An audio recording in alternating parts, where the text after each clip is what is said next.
तर 1 नोव्हेंबरला म्हणजे उद्याच ठाकरेंचा मोर्चा निघणार आहे। मात्र हा मोर्चा फक्त 1 किलोमीटरचा असणार आहे। फक्त 1 किलोमीटर चालण्यासाठी ठाकरे समर्थकांची कवायत असेल।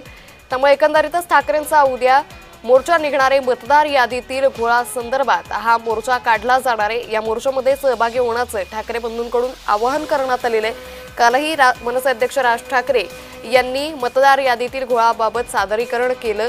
कार्यकर्त्यांसमोर हे सादरीकरण करण्यात आलं आणि त्यानंतर उद्या हा मोर्चा निघणार आहे, ज्यामध्ये सर्व विरोधी पक्षातील प्रमुख नेते हे उपस्थित असतील। फॅशन स्ट्रीट पासून हा मोर्चा निघणार आहे। मात्र हा मोर्चा खरतर फक्त 1 किलोमीटरचा असणार आहे। जो मोर्चास्थळी जाण्यासाठी स्वतः मनसे अध्यक्ष राज ठाकरे हे रेल्वेने प्रवास करणार असल्याची घोषणा त्यांनी केलेली आहे। सगळ्यांचं लक्ष या मोर्चाकडे लागलेलं आहे। उद्या सर्व विरोधक या मोर्चामध्ये सोबत पाहायला मिळतील आणि सगळ्यांचं लक्ष असेल ते म्हणजे ठाकरे बंधूंकडे, कारण राज ठाकरे आणि उद्धव ठाकरे हे एकत्र या मोर्चामध्ये पाहायला मिळणार आहे। फक्त 1 किलोमीटरचा या मोर्चासाठी 1 किलोमीटर चालण्यासाठी ठाकरे समर्थकांची मात्र कवायत दिसून येईल। तर ठाकरेंचा हा मोर्चा फक्त 1 किलोमीटरचाच असणार आहे। आता यावरूनच सत्ताधाऱ्यांकडून कशा पद्धतीने प्रतिक्रिया येते पाहणं महत्त्वाचं ठरणार आहे। मात्र या 1 किलोमीटरच्या मोर्चासाठी प्रचंड अशी तयारी ही करण्यात आलेली आहे। बॅनरबाजी असेल, बॅनरच्या माध्यमातून आवाहन असेल, हे ठाकरे बंधूंकडून करण्यात आले। या संदर्भात अधिक माहिती घेऊयात आमचे प्रतिनिधी हर्षल जाधव यांच्याकडून।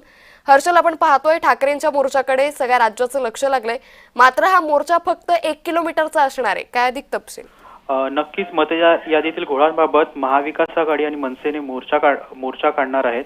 हा मोर्चा फॅशन स्ट्रीट ते आझाद मैदान तिथून मुंबई महापालिकेपर्यंत जाणार आहे।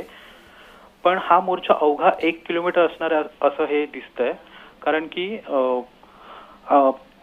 फॅशन स्ट्रीट ते आझाद मैदान आणि मुंबई महानगरपालिका हा केवळ 1 किलोमीटरचं अंतर आहे आणि 1 किलोमीटरच्या अंतरासाठीच हा मोर्चा काढण्यात येतोय का असं बोललं जातंय। निश्चित, मात्र ज्यावेळी या मोर्चाची आखणी करण्यात आली त्यावेळी फक्त 1 किलोमीटरचं अंतर। खरं तर मनसे अध्यक्ष राज ठाकरे यांनी काल घोषणा केली आहे की या मोर्चास्थळी जाण्यासाठी ते स्वतः रेल्वेने प्रवास करणार आहे। मात्र इतकी जी कसरत केली जाते ती फक्त या 1 किलोमीटरच्या मोर्चासाठी का, असा प्रश्नही उपस्थित होतोय। हर्षल, नक्कीच हा 1 किलोमीटरचा मोर्चा का काढण्यात येतोय हे नेमकं म्हणजे माहितीच आहे की निवडणूक आयोगाच्या संदर्भात वगैरे, पण 1 किलोमीटरचं अंतर का हा मेन प्रश्न उपस्थित झालेला आहे। निश्चित हर्षल, धन्यवाद आपण दिलेल्या सविस्तर माहितीसाठी। त्यामुळे ठाकरेंचा मोर्चा हा फक्त 1 किलोमीटरचा असणार आहे आणि या मोर्चाकडे खरं तर सर्वांचंच लक्ष लागलंय।